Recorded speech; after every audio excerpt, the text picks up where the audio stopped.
la segunda son propiamente reflexiones sobre los géneros y ya los ejemplos, con lo que pretendería cerrar la exposición.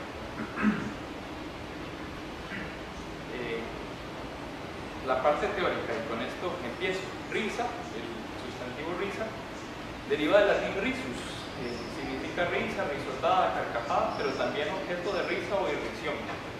Y esta ambivalencia de los términos se va a presentar no solo en este, sino en otros conceptos asociados. Risa está atestiguada en español desde el siglo XV, español antiguo desde el siglo XIII, y se relaciona con el verbo rider, que significa reír, reírse, pero también sonreír, reírse de alguien, burlarse, mofarse. Sonrisa no está en latín clásico. La forma nominal sí está la forma verbal, subrideo, de ahí vendría subrisus, ¿verdad? Con la risa se asocia también lo cómico, el humor. Algunas definiciones. La risa va, esto es de Luis Gil, desde el humor que provoca la sonrisa hasta la befa grosera que arranca la risotada. Lo cómico es el estímulo causante de la risa. De González, la risa es una característica sustancial al ser humano. Depende de una capacidad física, pero también anímica, y se puede evidenciar en distintos niveles de humor. Vuelvo sobre la terminología. Risus, risa en latín, y caquinus, carcajada en latín, se diferencian no por una cuestión de cantidad, sino de intensidad, y a esto es a lo que se refiere con niveles de humor. Humor también viene del latín, humor, humoris, se refiere tanto a los fluidos corporales como al humorismo.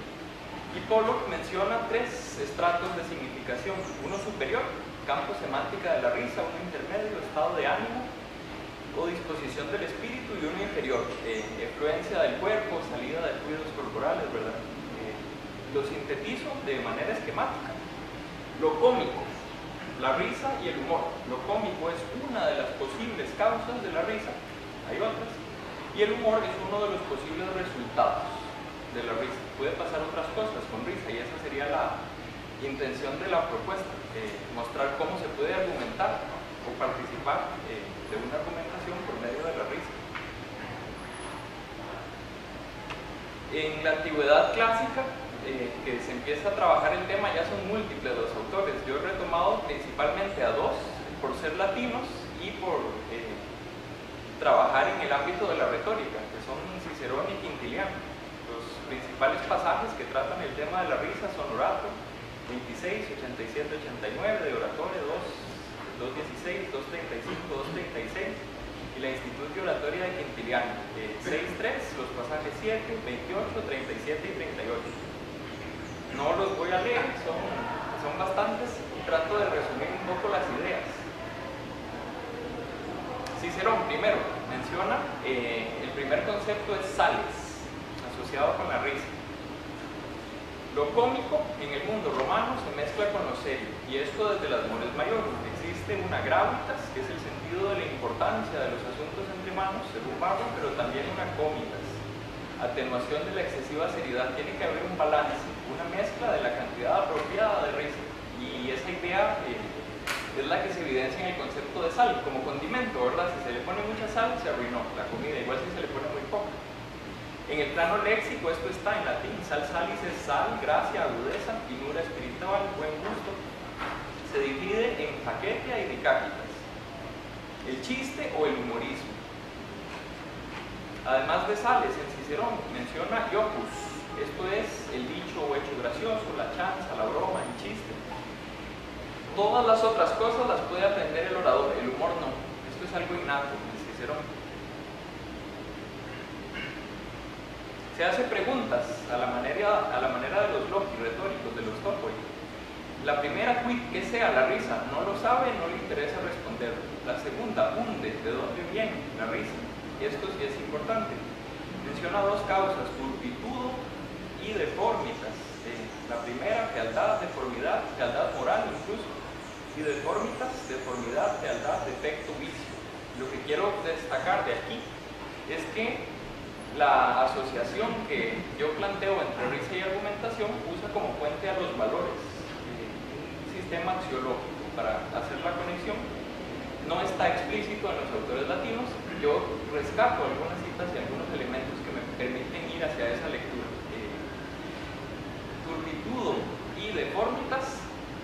juicio de valor sobre lo físico, pero también sobre lo anímico, también sobre los valores desde Cicerón. En Quintiliano dice que algunas de las causas de la risa son pactum, dictum y tactum. Curioso que agregue esta especie de manejo del cuerpo, no solo lo que se dice y lo que se hace, sino también cómo. Dependiendo de cómo yo cuento un chiste, hace gracia o no. Dependiendo de dónde yo cuento un chiste, hace gracia o no.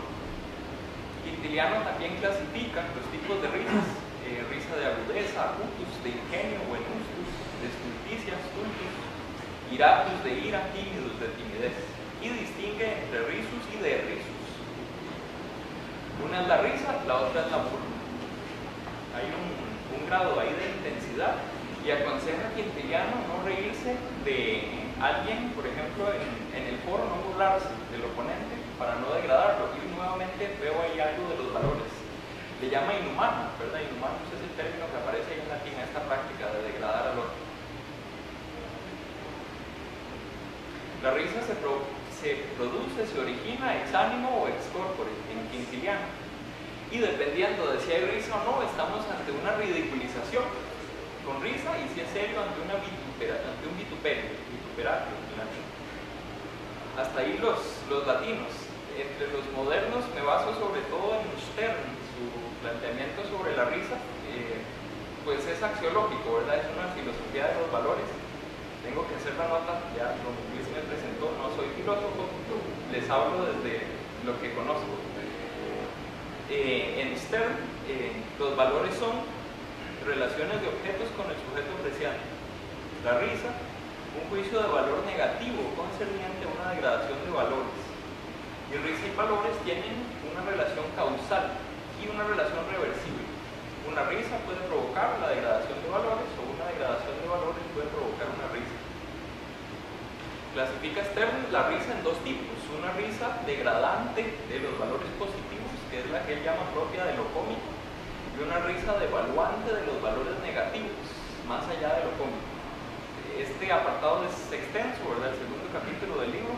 Yo he recuperado unos 14 títulos: risa de alegría maligna, sonrisa de compasión, de modestia, de urbanidad, de pesar, de resignación, de aliento, la que caracteriza la vida erótica, irónica, escéptica, amarga, solicitante de consuelo. Mi propuesta en esta risa, más allá de lo cómico, es donde habría que incluir o buscar funciones argumentativas de la risa, quizá con algunas de estas en particular o con otros tipos de risa. La sonrisa de modestia, cuando me reconocen algo, usted sí que sabe que me río, ¿verdad? La sonrisa de urbanidad, y el ejemplo que pones cuando dos personas se empujan tomando el transporte público, ¿verdad? Y se ríe para no dar el insulto, ¿verdad? O no, otra cosa. La sonrisa solicitante, cuando se pide un favor. Considero que son sonrisas en este planteamiento muy similares a la noción de cortesía verbal, cosas que pretenden no afectar la imagen negativa del otro e incluso en algunos casos reforzar la imagen positiva del que habla. Dos de estos tipos de risa: la sonrisa irónica, cuando me río porque opino lo contrario, y la risa escéptica, cuando pongo en duda la afirmación que se está haciendo, podrían ser las que más se aproximan a la noción de argumentación. La teoría de la argumentación o nueva retórica, su obra fundante es el Tratado de la Argumentación de Perelman y Olbrecht Stieteka. Ya aquí se encuentra un primer esbozo de la relación de la risa con la argumentación. Yo me baso sobre todo en un autor, Monsalve, que en su libro Teoría de la Argumentación resume la obra de Perelman, no solo del tratado, sino también de otros artículos, de otros libros, un poco una visión más global de Perelman, y recupero 5 pasajes donde los valores y la risa tienen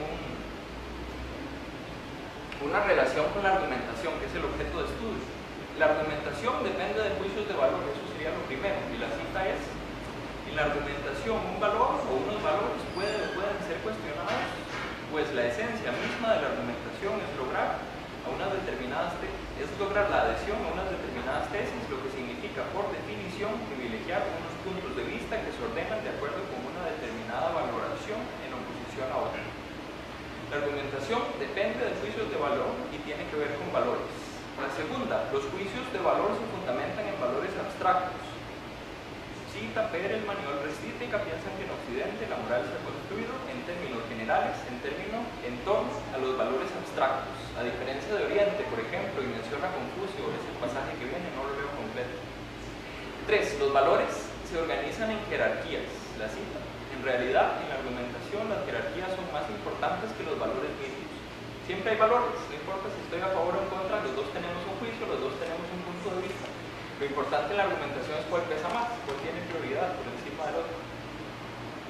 La cuarta: el ridículo puede tener una función argumentativa, y la cita es: el ridículo desempeña un papel bien especial en la argumentación, porque expresa una sanción social cuando quien ha transgredido una regla admitida o asume una actitud excéntrica, o se opone a la experiencia o a la lógica, no es juzgado por su falta, merecedor de una sanción más fuerte. Muy importante, el final: la argumentación cuasi lógica por el ridículo se asemeja a la demostración formal por reducción al absurdo. Sería el equivalente, ¿verdad?, en términos de la argumentación. Y la quinta y última que rescato: la ironía permite argumentaciones por el ridículo. La figura clásica del razonamiento por el ridículo es la ironía, es lo que dice la cita. Del compendio de lógica, argumentación y retórica de Vega y Olmos, retomo los conceptos de reducción al absurdo y de ironía. Son definiciones muy extensas, ¿verdad? Nada más descarto algunas partes. La reducción al absurdo, en este caso asociada al ridículo, no la entiendo como en términos de la lógica clásica, ¿verdad? Sino dice en un sentido amplio, cito: podemos llamar reducción al absurdo a cualquier estrategia argumentativa que, asumiendo por mor del argumento cierta tesis que se requiere refutar, o su negación en caso de pretender arguir en su favor, llegue a una conclusión obviamente falsa, trátese o no de una contradicción. Y sobre la ironía, en este mismo manual dice: en la ironía, el doble sentido tiene un valor argumentativo y explica su impacto. Con frecuencia, su víctima toma el mensaje al pie de la letra, lo que indica, lo que torna ridícula de cara al auditorio, sobre todo si aquella tarda en captar la ironía, y esto es lo que le confiere cierta finura e incluso crueldad. Uno de los autores que más ha profundizado en este tema del carácter argumentativo de la risa es Adelino Catani. En su libro Los usos de la retórica hay un capítulo específicamente sobre el humor y la risa en la argumentación. Datos importantes que rescato de Catani: para convertirse en argucia o en argumento agudo, el humor ha de ser pertinente, expresivo y cuidarse de parecer intempestivo y superficial. ¿Cuál es el requisito? El contexto. Otra: más difícil es emplear la ironía, que pertenece al mismo registro que el humor, pero no se identifica con él. La ironía es un arma ofensiva, el humor un escudo protector. Catani señala funciones del ingenio en una argumentación: tranquiliza el ambiente, reaviva la atención, atestigua el ingenio de quien sabe emplearlo, produce en el auditorio una corriente de simpatía, entretiene e incluso divierte, contribuye a rebajar al adversario e incluso puede ponerlo en ridículo. Algunas de estas características del ingenio, según Catani, me parece que tienen que ver más con el ethos de quien habla, otras con el pathos, incluso con el auditorio. Hallo en la relación que hace con la corriente de simpatía en el auditorio un paralelismo muy una relación de proximidad con las figuras de comunión que llaman Perel, Manuel Restítica. Parte de la argumentación de ganarse al auditorio, volverlo propicio. Y sobre todo con el concepto de información pragmática. Parte de entender un argumento o de entender un chiste es compartir entre emisor y destinatario una serie de creencias, una ideología, modelos incluso de razonamiento para llegar a ciertas conclusiones. A partir de todos estos autores, y ya como mi aporte para cerrar esta parte teórica, me parece que para lo que podría servir una risa en la argumentación es: uno, promover la imagen del emisor. Si yo río del argumento del otro, dependiendo de la recepción que eso tenga en el auditorio, podría hacerme quedar bien, podría hacerme quedar mal también, que depende mucho del auditorio. Dos, degradar la imagen del destinatario. Una risa burlista, ¿verdad? Si no estoy de acuerdo con su argumento, me río y lo bajo. Estos dos tienen que ver con las personas, el emisor, el destinatario. Tomo términos de la pragmática para formular eso. 3. Exponer una oposición ante un punto de vista. Ya esto no es a la persona, sino a lo que dice. Una risa que se burla del argumento, que lo rebaja. 4. También exponer una aprobación ante un punto de vista. Si me río de algo que alguien dice y compartimos cierta información, fue de las que me dio más problema y no podía pensar en un ejemplo. Pensaba que tenía que existir la función. Había visto algunos ejemplos similares y el ejemplo al que llegué fue dos personas que discuten sobre películas. Una que defiende todas las películas de este director son malas y el otro no, tiene que tener algunas buenas. Va diciendo, ¿verdad? Caso a caso, la argumentación caso a caso. No, esa no, no, esa no. De repente aparece una que les gusta a los dos y la respuesta es una sonrisa. Podría probar mi punto de vista una sonrisa. La última es como la más problemática, la quinta, establecer una comunión con el auditorio. Creo que esto no se logra tanto con mi risa, sino con hacer reír al otro. Si yo lo hago reír, logro cierta unidad, cierta afinidad con el auditorio. Tengo mucha más teoría, me la salto, les pongo los ejemplos, si no, no se los voy a decir. Los primeros 3 son de Horacio. En el libro de sátiras de Horacio, sobre todo el libro primero, es donde uno encuentra más referencias a la risa. Es donde está la famosa nada impide que diga la verdad, que quien ríe diga la verdad. Y en la sátira quinta de este libro primero hay una especie de agón, un enfrentamiento cómico entre Sarmiento y un Scurra, un personaje bufonesco, ridículo. Dice Sarmiento: digo que eres igual que un caballo salvaje. Nos reímos y el propio Necio dijo: lo acepto, moviendo la cabeza. Hay en la risa una aceptación del punto de vista del otro, al tiempo que una degradación de la imagen del destinatario, porque es una risa que se está burlando de la apariencia física. Y eso es una de las cosas que creo que habría que tener en cuenta con la clasificación. No necesariamente será una sola de las funciones, podrían ser 2 hasta 3. La siguiente, sátira séptima del libro primero, es igual una risa sobre lo ridículo a propósito de un empresario. Dice: Percio expone su causa, así cierra la sátira. Se ríe toda la asamblea cuando alaba a Bruto y a todos sus séquito. Si yo digo mi opinión y la respuesta es una risa en el auditorio, en este caso alabo a una persona y del otro lado hay una risa, hay un rebajamiento de esa persona y sobre todo una oposición ante un punto de vista. Encontré aproximadamente unas 20 tipos de risas que aparecen en las sátiras. Me parece que solo 6 o 7 podrían tener una función argumentativa y casi todas, ¿verdad? 4 por lo menos de esas 7 sirven para oponerse ante un punto de vista. Es la risa que reduce al absurdo, es la risa que ridiculiza, es la risa irónica, la más común, no es la única que existe, habría que tener cuidado con no generalizar. La 3 también de Horacio. Es una sátira, la 9 del libro primero, muy famosa, la del importuno. Una persona molesta que va persiguiendo a Horacio de camino al foro, ¿verdad? Y lo incomoda y lo atrasa. Le hice señas con cabeza y ojos para que me sacara de allí. Sonreía guasón y disimulaba.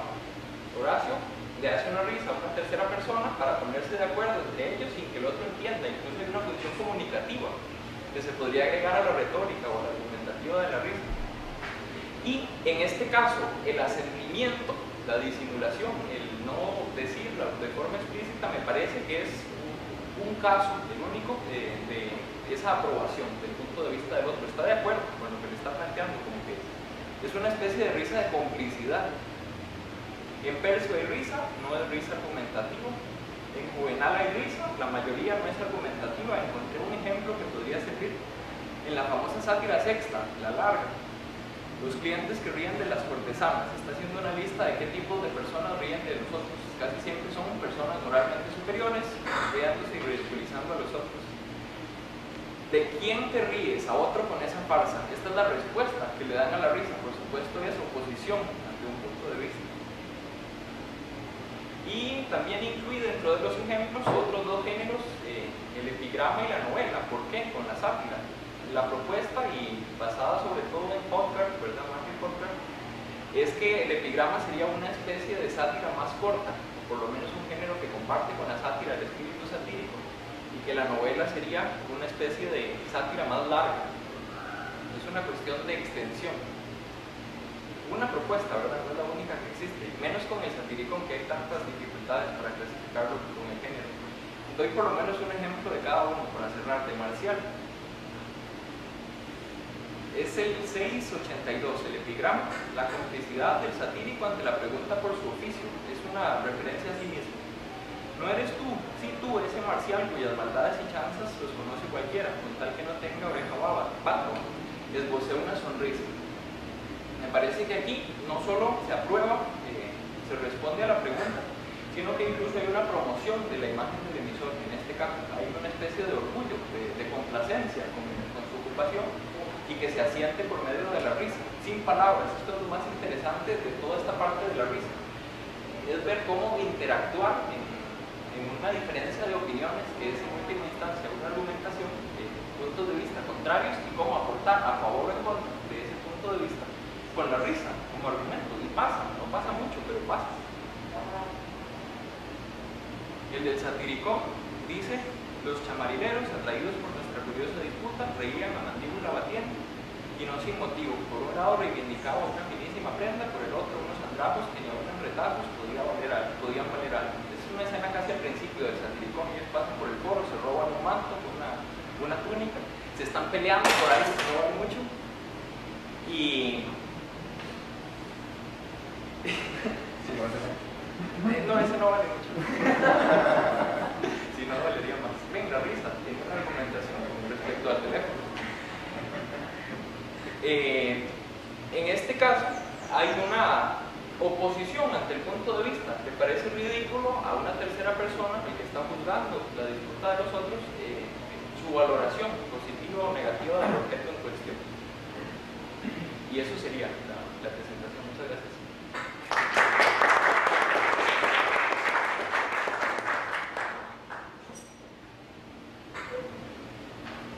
Una pregunta, Roberto. Sí.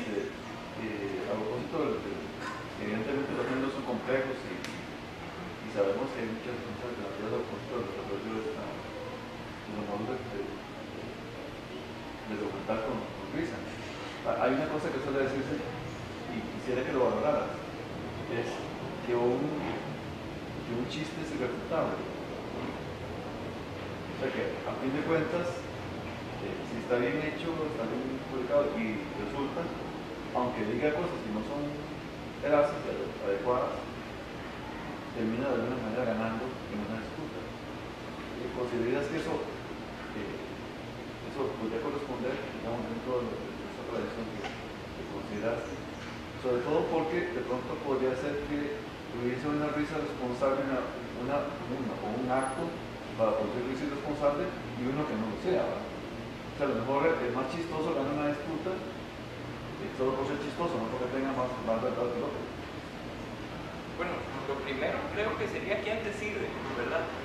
Si está intentando convencer o argumentando para una segunda persona, un interlocutor, o con la finalidad de que alguien más decida. Yo no sé si sería irrefutable un chiste, sí pienso que sería mucho más difícil de refutar. ¿Qué puedo hacer yo ante un chiste? Si lo explico, no va a tener el mismo peso, quizá, que la formulación del otro. Pero se me ocurre responder un chiste con un chiste. Tendría que estar bien hecho, tendría que ser pertinente, pero podría servir. Depende mucho de cada contexto. Me parece que sí, y esto lo encuentro desde los mismos autores clásicos, en uno de los pasajes de Cicerón, que es mejor en determinados casos la risa que el argumento. Incluso hay casos donde va a tener más peso hacer el chiste, hacer la burla, hacer lo cómico, que decir algo serio, simplemente porque en ese auditorio, para ese público, eso es lo que vale y los convencerá. También depende de si quiero persuadir, vencer, convencer. Puede ser que sea mejor un chiste que algo serio.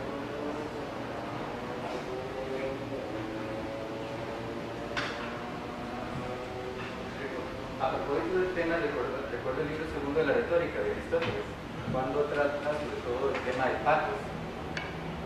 Tiene la memoria de la risa, por ejemplo, contra la ira.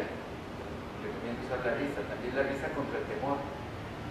Entonces, y en Aristóteles el patos y el etos son pistes, ¿verdad? Son argumentos, también son pruebas. Máxime, ya en respecto a libros, porque usualmente se tiende a asociar risa o con inteligencia, pero sobre todo cuando son construcciones muy elaboradas y tienen que ver con la espontaneidad y la improvisación del orador frente a cambios de circunstancias. Entonces, porque me llamó la atención que usted empezó a decir, ¿no ha trabajado los griegos? No, yo sí retomo la parte de las quistes de estos patos locos un poco para ordenar las 5 de estas funciones que estaba proponiendo.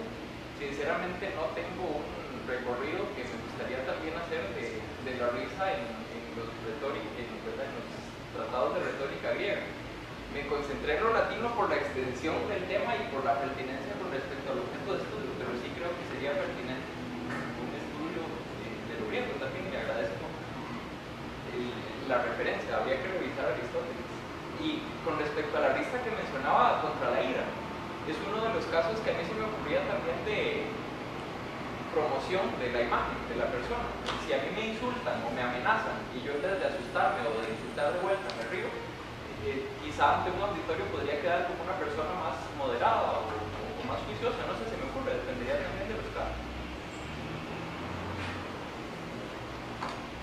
Sí, pues la risa también es evasión, ¿no? Es evasión y es parte también, y sí es un argumento poderoso, yo lo veo, por lo menos en el humor, no tanto la risa, pero el humor también a veces destruye,